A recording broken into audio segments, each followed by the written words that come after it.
खबर इस वक्त आ रही है। ईरान के राष्ट्रपति मसूद पेजेशकियान ने कहा कि ईरान अब इजरायल को जवाब जरूर देगा। 26 अक्टूबर को हुए हमले को लेकर यह ईरान की बहुत बड़ी वार्निंग है। इजरायल ने ईरान के 3 प्रांतों में हमला किया था और इस हमले में नेतन्याहू ने ईरान के एयर डिफेंस नेटवर्क और मिसाइल फैक्ट्री को तबाह करने का दावा किया है, जिसके बाद से अब ईरान ने अपना आक्रामक रवैया अख्तियार कर लिया है और ऐसे में बार बार उसकी ओर से इजरायल को चेतावनी दी जा रही है। और इजरायल की राजधानी तेल अवीव में बड़ा आत्मघाती हमला हुआ है। रिपोर्ट्स के मुताबिक एक इजरायली अरबी मूल के ट्रक ड्राइवर ने इजरायली सैनिकों को कुचलने की कोशिश की। हमला मोसाद के हेडक्वार्टर के ठीक सामने हुआ।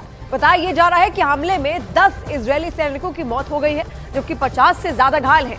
अभी कुछ वक्त पहले ही ब्रिटिश खुफिया एजेंसी ने एक एडवाइजरी जारी की थी, जिसमें साफ कहा गया था कि ईरान फिदायीन हमले कर सकता है।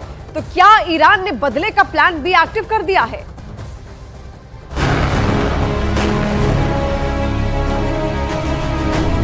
इजरायल में ईरान के आत्मघाती हमले शुरू हो गए हैं। ईरान अब मिसाइलों से नहीं, फिदायीन हमलों से इजरायल को नुकसान पहुंचाएगा। इजरायल की खुफिया एजेंसी मोसाद के हेडक्वार्टर के ठीक सामने दुर्घटनाग्रस्त इस ट्रक को देखिए। ट्रक का ड्राइवर कहां है किसी को नहीं मालूम, लेकिन उसने जो इजरायल को नुकसान पहुंचाया है वो बहुत बड़ा है। रिपोर्ट्स की माने तो ये एक फिदायीन हमला है। इस ट्रक के ड्राइवर ने इजरायली सैनिकों को जानबूझकर कुचलने की कोशिश की, जिसमें 10 सैनिकों की मौत की खबर आ रही है, जबकि 50 लोग घायल बताए जा रहे हैं। कई सैनिकों की हालत गंभीर बताई जा रही है।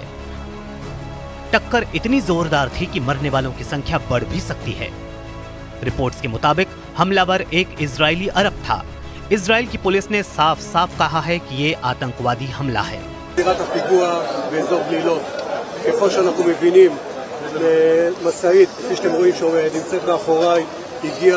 פגע באוטובוס ובכ-40 נפגעים שפונו מהזירה בדרגות פציעה שונות. אנחנו מתייחסים לאירוע הזה כאירוע פח"ע. זהות המחבל עדיין לא ידועה, ככל הנראה מדובר בערבי ישראלי. כרגע אנחנו יחד עם שירות הביטחון הכללי מנסים לברר את הזהות ולקבל ודאות. तो क्या ईरान ने इजरायल पर हमले की स्ट्रेटेजी बदल दी है? क्योंकि ब्रिटिश इंटेलिजेंस एजेंसियों को जो इनपुट मिले हैं उससे खामेनेई और उनकी सेना के खतरनाक और खूनी प्लान का खुलासा हुआ है। इस प्लान के मुताबिक ईरान सिर्फ इजरायल पर मिसाइलों से ही धावा नहीं बोलेगा, बल्कि इजरायल के बाहर मौजूद उसके ठिकानों पर ब्लास्ट कर सकता है। सूत्रों के मुताबिक ईरान ने इजरायल के साथ साथ अमेरिका को भी जख्म देने का प्लान बनाया है। ईरान इजरायल पर बैलिस्टिक मिसाइलों से हमला कर सकता है। अमेरिका और यूरोप में इजरायल के दूतावास पर खतरा मंडरा रहा है। अरब में मौजूद अमेरिकी सैन्य बेस पर भी हमला कर सकता है। इसका मतलब ये हुआ कि ईरान एक साथ इजरायल और अमेरिका के खिलाफ 3 फ्रंट खोलने जा रहा है।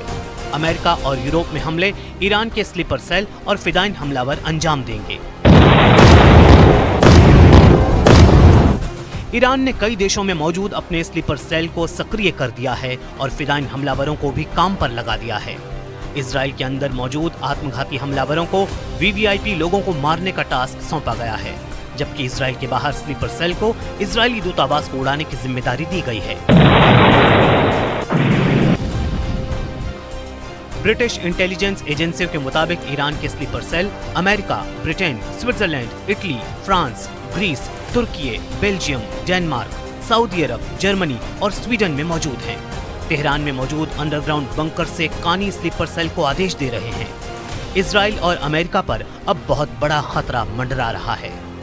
ईरान के राष्ट्रपति ने भी साफ कर दिया है कि ईरान पीछे नहीं हटेगा, वो इजरायल को जवाब देगा और जरूर देगा।